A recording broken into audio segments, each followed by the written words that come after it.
140 evening ന്യൂസിലേക്ക് സ്വാഗതം. ആദ്യം പ്രധാന വാർത്തകൾ. ഇ ഡി ഉദ്യോഗസ്ഥരെ ആക്രമിച്ച കേസിൽ 9ാം പ്രതി ഹരീഷ് കുമാറിന്റെ ജാമ്യം റദ്ദാക്കാൻ ഹർജി.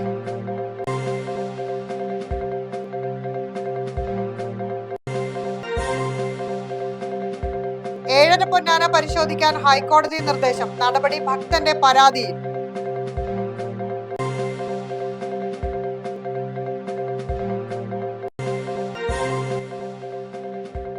തിരുവനന്തപുരത്ത് യുവതി ജീവനൊടുക്കിയത് ഭർത്താവിന്റെ പീഡനം മൂലമെന്ന പരാതി. ആത്മഹത്യ ഭർത്താവ് ഉപദ്രവിച്ച ചിത്രങ്ങൾ അമ്മയ്ക്ക് അയച്ച ശേഷം.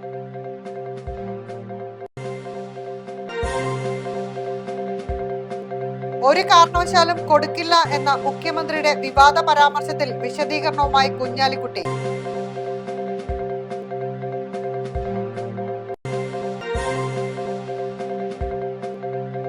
സംസ്ഥാനത്തെ അങ്കണവാടികൾക്ക് പുതിയ മാനദണ്ഡം രൂപീകരിക്കുമെന്ന് മന്ത്രി.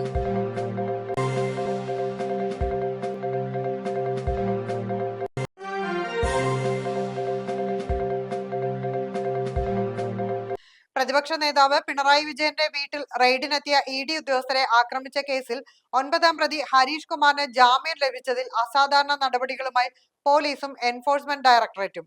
ജാമ്യം അനുവദിച്ച പ്രിൻസിപ്പൽ സെഷൻസ് കോടതിയെ കൊണ്ട് തന്നെ വിധി റദ്ദാക്കാൻ പോലീസ് ഹർജി നൽകി. ജാമ്യം നൽകിയ ഉത്തരവ് റദ്ദാക്കാൻ ആവശ്യപ്പെട്ട് ഇ.ഡി ഹൈക്കോടതിയിലും അപ്പീൽ നൽകി. ഇ.ഡിയുടെ കൂടി വാദം കേൾക്കാനായി 12ാം പ്രതി ലെനിൻ രാജിന്റെ ജാമ്യ ഹർജിയിൽ വിധി പറയുന്നത് കോടതി മാറ്റിവെക്കുകയും ചെയ്തു.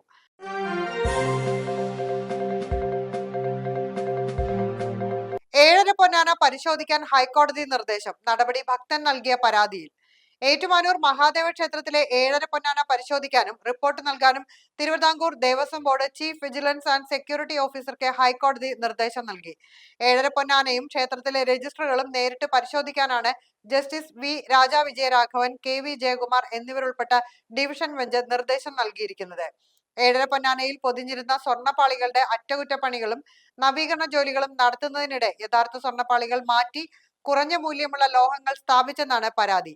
എ.ജി. പ്രസാദ് കുമാർ നൽകിയ പരാതിയുടെ അടിസ്ഥാനത്തിലാണ് ഹൈക്കോടതി നടപടികൾ ആരംഭിച്ചത്.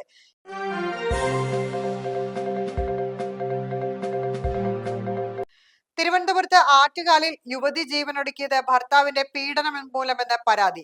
27-കാരിയായ ആരതിയാണ് ഇന്നലെ രാത്രി ആറ്റുകാലിലെ വാടക വീട്ടിൽ ആത്മഹത്യ ചെയ്തത്.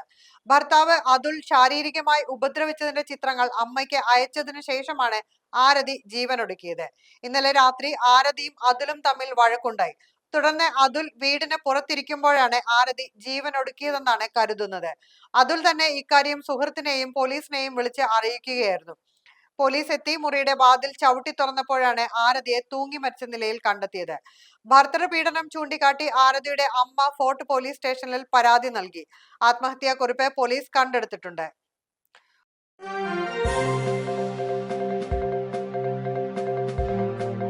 ഒരു കാരണവശാലും കൊടുക്കില്ല എന്ന മുഖ്യമന്ത്രിയുടെ വിവാദ പരാമർശത്തിൽ വിശദീകരണവുമായി കുഞ്ഞാലിക്കുട്ടി. കുട്ടനാട് എം.എൽ.എ. റെജി ചെറിയാന്റെ ചോദ്യത്തിന് മറുപടി പറഞ്ഞ ശേഷം ഒരു കാരണവശാലും കൊടുക്കില്ല എന്ന മുഖ്യമന്ത്രിയുടെ വാക്കുകൾ വിവാദമായതോടെ സംഭവത്തിൽ പ്രതികരണവുമായി വ്യവസായ മന്ത്രി പി.കെ. കുഞ്ഞാലിക്കുട്ടി. തന്നോട് നേരത്തെ സംസാരിച്ച കാര്യത്തിന്റെ തുടർച്ചയായാണ് മുഖ്യമന്ത്രി അങ്ങനെ പറഞ്ഞതെന്ന് കുഞ്ഞാലിക്കുട്ടി പറഞ്ഞു. അതിന്റെ ഇടയിൽ ചോദ്യം വന്നപ്പോൾ മറുപടി കൊടുത്ത് ഇരുന്ന് എന്നോടുള്ള സംസാരം തുടർന്നതാണെന്നും റെജി ചെറിയാന്റെ ചോദ്യത്തിനല്ല മുഖ്യമന്ത്രി അങ്ങനെ പറഞ്ഞതെന്നും കുഞ്ഞാലിക്കുട്ടി പറഞ്ഞു.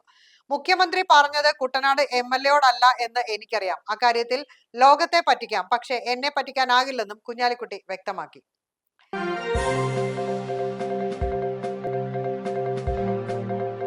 സംസ്ഥാനത്തെ അംഗനവാടികൾക്ക് പുതിയ മാനദണ്ഡം രൂപീകരിക്കുമെന്ന് മന്ത്രി.